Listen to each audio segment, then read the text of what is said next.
Hello! 3! Jaj, te ne kamerázz, csukjad be! Teljesen öblött vagy!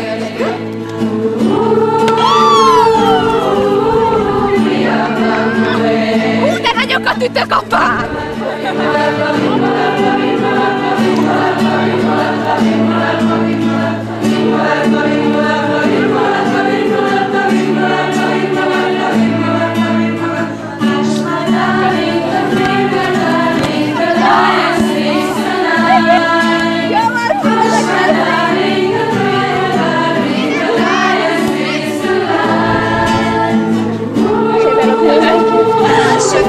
Azt hallottam, hogy itt lesz az esküvőd. Igen, és az azt előző este jöhet, és feltöltő a hely. És mikor lesz? Azt még nem mondhatom el.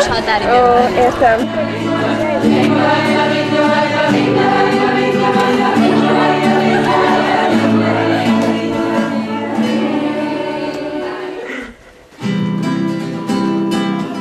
Az volt a kedvenc ágyunk kiskoromban.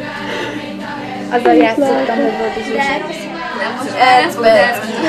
Olyan futámelyet, tényleg, ugrott szisza, push! Ez a tiéd. Fontos, a szobában nem szabad enni. Sziasztok! Nálatok mi a téma, mert mivel... Én nagyon szeretem. És éjszaka együtt fogunk aludni, és nem igaz. Ez nagyon kompromittáló. Képzeld el, az Anna azt mondta, És két mobilban. igen, akinek az egyik mobilja nem szép a másikén, hogy aludjunk el vele, és utána mászunk viszont elvárjuk. Jó, intimeket nem kell elvenni. Ezért hárman fogunk aludni egy ágyban.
Is maradt belőle.